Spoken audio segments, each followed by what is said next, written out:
सभी से मीठा बोलने की, ऐसी कोई बात नहीं करने की जिससे बाप की निंदा हो। दे अभिमान का दान कर आत्म अभिमानी और परमात्म अभिमानी बनने की, ज्ञान धन का दान करने की, पढ़ाई से राजाई का वर्षा लेने की, अटेंशन देकर पढ़ाई पढ़ने की, सुप्रीम टीचर परमपिता परमात्मा की हम आत्माओं के लिए आज की मुरली से शिक्षाएं। भिन्न भिन्न स्थितियों की सीट की स्मृति दिलाकर मीठे परमपिता परमात्मा हम आत्माओं को समझ देते हैं कि कैसे हम सब वरदाता बाप से वरदान प्राप्त कर सहज ही मुश्किलों को आसान कर सकते हैं। साक्षीपन की सीट अर्थात मास्टर त्रिकालदर्शीपन अर्थात तीनों कालों के राज को बुद्धि में रख प्रभाव मुक्त रहते हुए न्यारे होकर पाठ बजाना है।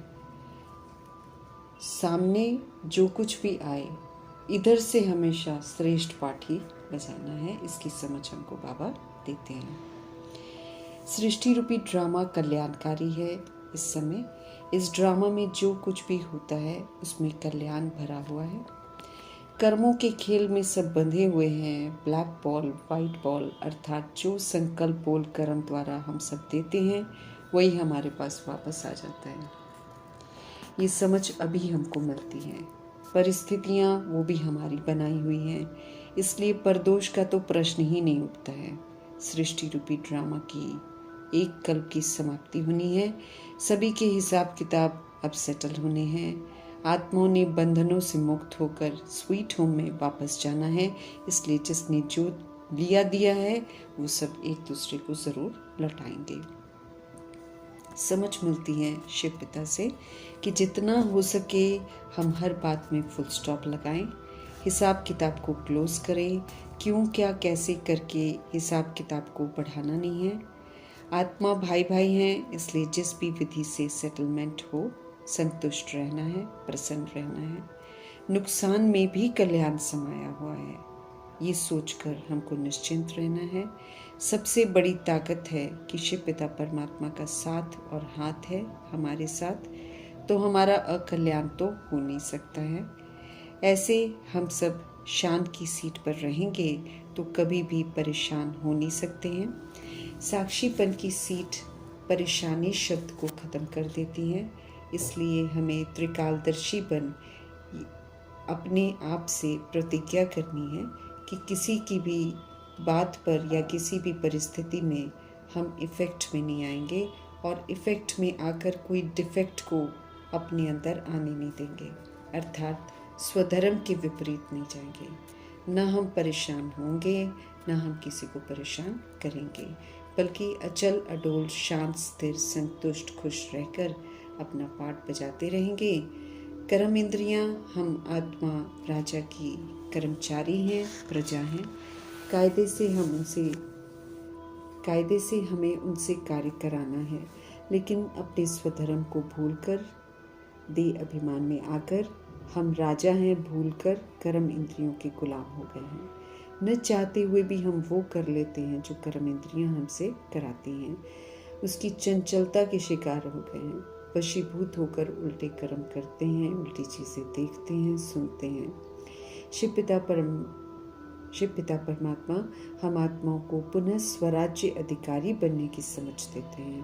कहते हैं कि अपनी सर्व कर्म इंद्रियों को ऑर्डर प्रमाण चला, श्रीमत प्रमाण खुद को अपने भ्रिकुटी की सीट पर विराजमान करके कर्म इंद्रियों को जो समझ हमें मिली है उस समझ के अनुसार चलाकर अब इसकी चंचलता को समाप्त करके इनको सिविल बनाना है। कलयुग के इस कयामत की घड़ियों में हमारे निश्चय की बहुत परीक्षा होनी है, इसलिए निश्चय के फाउंडेशन को मजबूत करना है। हमें सदा निर्भय रहना है, निश्चिंत रहना है।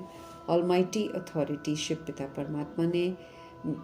परमात्मा में निश्चय होना अर्थात बेफिक्र बादशाह बनना, बाप समान बनना है। कलयुग के विनाशी धन वाले जितना धन इकट्ठा करते हैं उतना ही वो डरते हैं, चिंतित रहते हैं। कोई भी उनके धन को लूट न ले। परंतु ईश्वरीय खजानों से हम सब जितना धनवान बनते जाते हैं, जितना हमें विश्वास होता जाता है कि हम ईश्वरीय खजानों के मालिक हैं और परमात्म बालक हैं, उतना सदा ही स्वप्न में भी बेफिक्र बादशाह होकर रहेंगे। ईश्वरीय खजाने आत्मा को सही मायने में धनवान बनाते हैं। ज्ञान गुण शक्तियों के धन को, संतुष्टता खुशी के धन को कोई लूट नहीं सकता है, कोई हानि पहुंचा नहीं सकता है, इसलिए बेफिक्र रहते हैं। ये खजाने एक जन्म तो क्या, अनेक जन्म हमारे साथ ही रहेंगे। इसलिए सिर्फ इस एक जन्म में नहीं बल्कि अनेक जन्म साथ हैं, साथ रहेंगे। इसलिए निश्चय बुद्धि, निश्चिंत रहेंगे। हम सब इस समय बाप के साथ सेवा में मददगार बने हैं। इसलिए मीठे परमात्मा समझ देते हैं कि संगम युग के अंत में सिमरन ज़रूर होता है, लेकिन पूजन नहीं होता है। जो मददगार बनते हैं उनके यादगार ज़रूर बनते हैं। सिमरन का यादगार बनता है जब आत्मा पवित्र बनती है लेकिन शरीर अपवित्र होता है, और पूजा तब होती है जब आत्मा भी पवित्र हो जाती है और शरीर भी पवित्र हो जाता है। तो वो पवित्र शरीर की पूजा जड़ मूर्तियों के रूप में भक्ति मार्ग में होती है। बाबा राज बता रहे हैं कि सिमरन कब होता है और पूजा कब होती है। नशा हम आत्माओं की बुद्धि में निरंतर रहना चाहिए कि हम शिव बाबा के बच्चे हैं और हम आत्माएं इस समय उनसे राजयोग सीख रहे हैं, स्वर्ग की राजाई का वर्षा ले रहे हैं। ये रूहानी नशा हमें निरंतर रहना चाहिए और तभी हम विश्व का मालिक बनने का जो पुरुषार्थ है वो कर सकेंगे। और बड़े ही खबरदारी से हमको ईश्वरीय पढ़ाई पढ़नी है।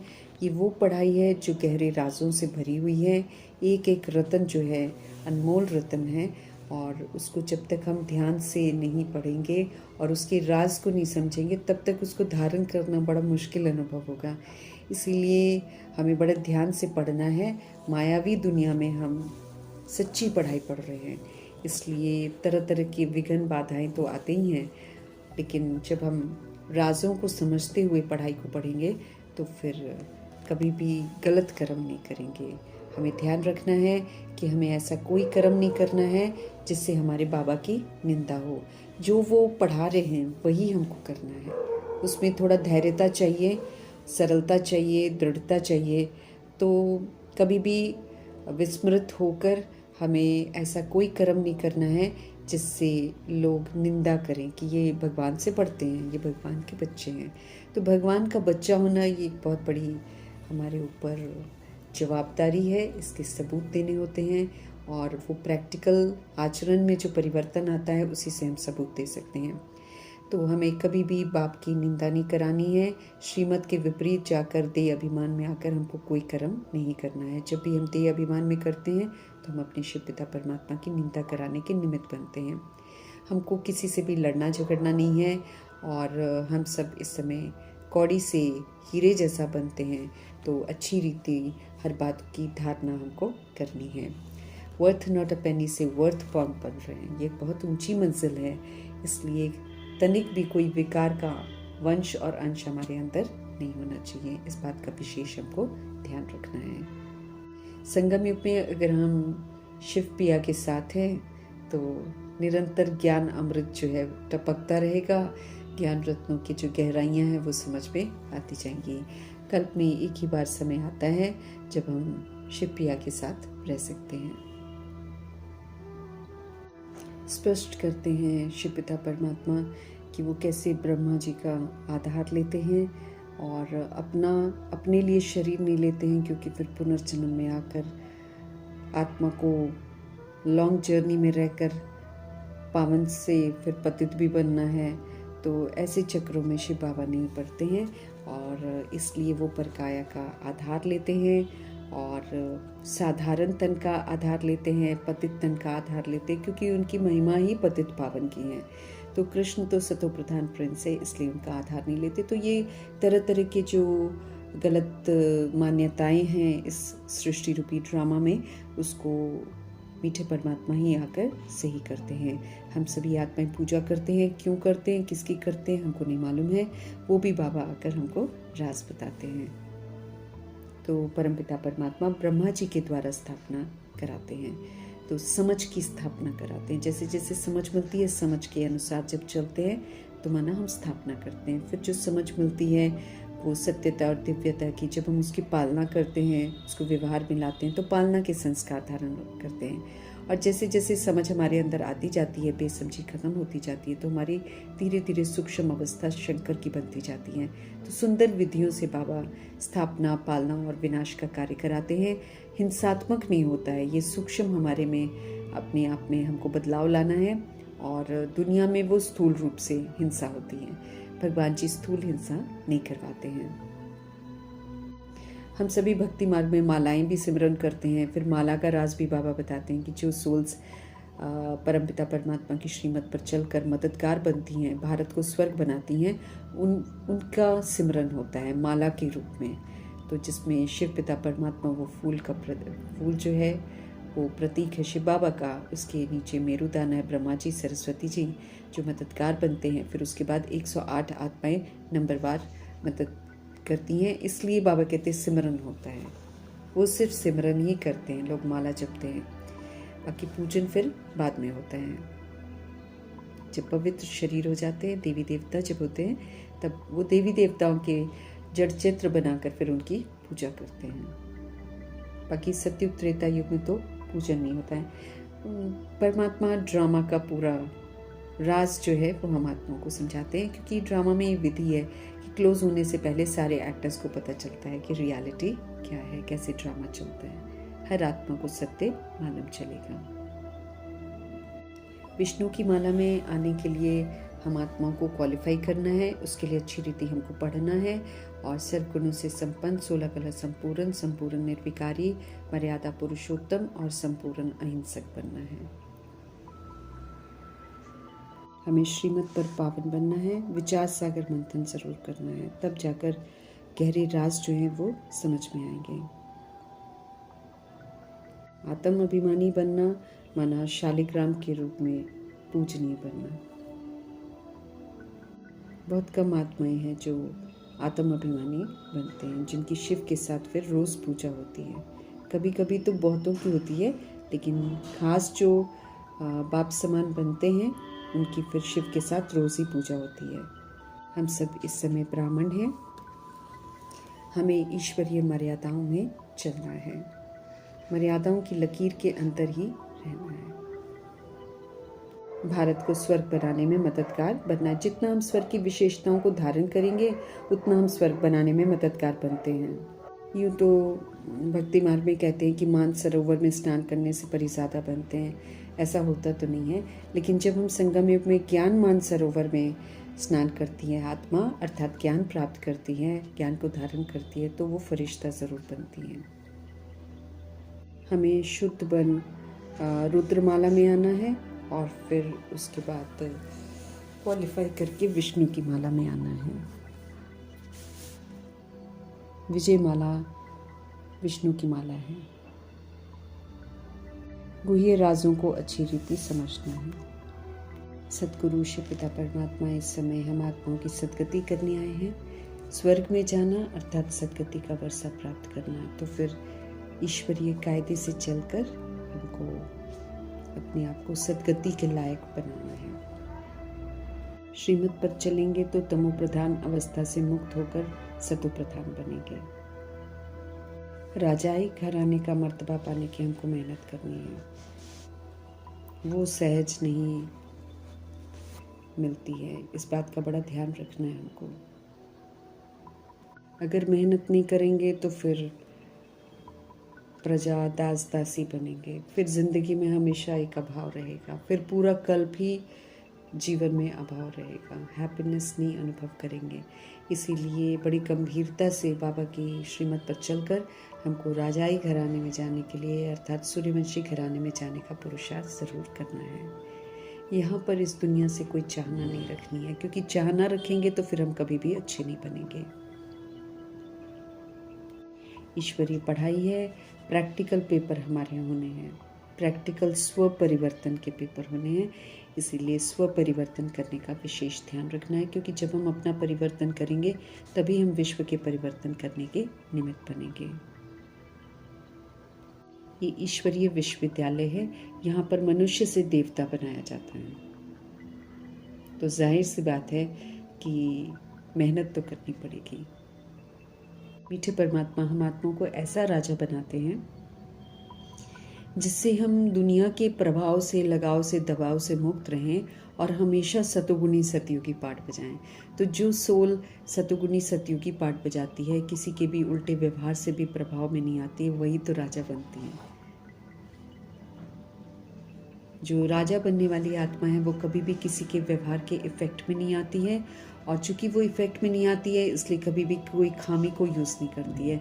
हम सभी डिफेक्ट यूज़ करते हैं जब हम इफेक्ट में आते हैं। तो ऐसा राजा बनना है जो दुनिया चाहे कुछ भी करे, लेकिन अपनी तरफ से हमेशा शुभ भावना, शुभकामना का पाठ बजाना है, जैसे प्रजापिता ब्रह्मा एग्जाम्पल बनते हैं। वो कभी भी किसी को कुछ नहीं कहते हैं, इसलिए वो विश्व महाराजन बने हैं। सबके प्रति सिर्फ शुभ भावना, शुभकामना रखते हैं, शुभ चिंतक बनकर रहते हैं। अपने तो समय, श्वास, संकल्प भी उन्होंने सेवाओं में लगा दिया है। तो ऐसा राजा बाबा हम आत्माओं को बनाते हैं। इफेक्ट में आना, माया के वशीभूत हो जाना, अर्थात प्रजा बनना, दास दासी बनना, ऐसा बाबा नहीं चाहते हैं कि हम सब बने। बाबा हमेशा चाहते हैं कि हम सब श्रीमत पर चलें और न्यारे होकर सतुगुनी सतयुगी पाठ बजाकर सूर्यवंशी घराने में इज्जत से जाएं। निराकारी लोक हम आत्माओं का घर है, उसको भी याद करना है। अब निराकारी भी बनना है और फिर आकारी सूक्ष्म वतन को भी समझना है, क्योंकि वहाँ जाने के लिए हमको सूक्ष्म अवस्था बनानी है। यहाँ से फरिश्ता बनकर जाना है, तब जाकर वहाँ पर पहुँचेंगे। बाकी साकारी में यहाँ पर हमको ज़ीरो बनकर फिर हीरो पाठ बजाना है, अर्थात पुराना सारा कुछ भूलना है और फिर श्रीमत पर चलकर श्रेष्ठ पाठ बजाकर फरिश्ता बनकर आकारी लोक में जाना है। आकारी लोक से फिर शिव पिता परमात्मा के साथ निराकारी लोक में जाना है। तो अपने घर को याद जरूर करना है। सृष्टि के आदि मध्य अंत को अच्छी रीति जानना है और फिर मूल वतन और सूक्ष्म वतन को भी अच्छी रीति जानकर फिर श्रेष्ठ पाठ बजाकर यहाँ पर श्रीमत का सबूत देकर सपूत बच्चा कहलाना है। सृष्टि चक्र को यथार्थ रीति जानकर एक्यूरेसी से पाठ बजाने वाले चक्रवर्ती राजा बनते हैं। हर बात बड़े समझने की है। ईश्वर का नाम भी है, रूप भी है, इसलिए ये जो गलत मान्यताएं हैं कि नाम रूप से न्यारा है या सर्वव्यापी है, ये सारी गलत मान्यताओं से भी आत्मा को बाहर निकालना है, क्योंकि जब तक परमात्मा को जानेंगे नहीं तब तक गति सदगति किसी की होगी नहीं। सोने चांदी के महलों में रहने का हक आत्मा को तभी मिलता है जब वो संपूर्ण पवित्र होती है, और जैसे पवित्रता थोड़ी भी खंडित होती है, अर्थात शरीर आकर्षण जैसे आता है, वैसे ही आत्मा सोने चांदी के महलों में रहने का हक खो देती है। तो हमको फिर से गोल्डन नेचर पुरुषार्थ करना है। उसके लिए फिर हमें कर्म इंद्रियों की चंचलता से बाहर निकलना है। मीठे परमपिता परमात्मा की ज़बरदस्त नॉलेज को अच्छी रीति समझकर ज़बरदस्त पुरुषार्थ करके ज़बरदस्त मर्तबा लेने का उमंग उत्साह बाबा हमेशा हम आत्माओं को दिलाते हैं। अखुट खजाने देते हैं बाबा। सारे खजानों को यूज़ करके हमें फिर से धनवान बनना है, फिर से ज्ञान गुण शक्तियों से संपन्न बनना है, बेदाग हीरा बनना है। सारे दैहिक दाग जो लग रखे हैं उन सभी दागों से हमको मुक्त होना है। कौड़ी से हीरा बनने का समय चल रहा है, इसलिए जो कौड़ियाँ हम आत्माओं के अंदर में हैं, पुराने स्वभाव, संस्कार, विकार, देह अभिमान, इन सारी चीज़ों से हमें मुक्त होना है और दैहिक दाग सारे मिटाकर बेदाग हीरा बनना है।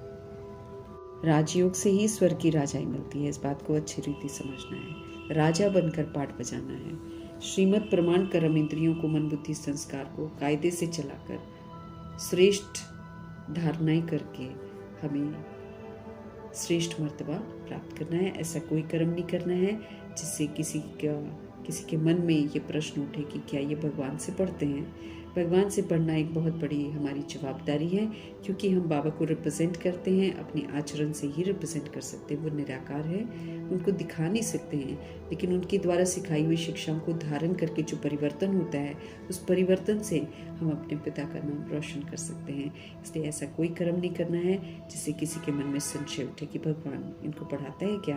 तो अगर वैसा करते हैं तो फिर हम अपने सतगुरु की निंदा कराते हैं। सतगुरु की निंदा कराने वालों को फिर सूर्यवंशी घराने में आने का हक नहीं मिलता है, ठिकाना नहीं मिलता है।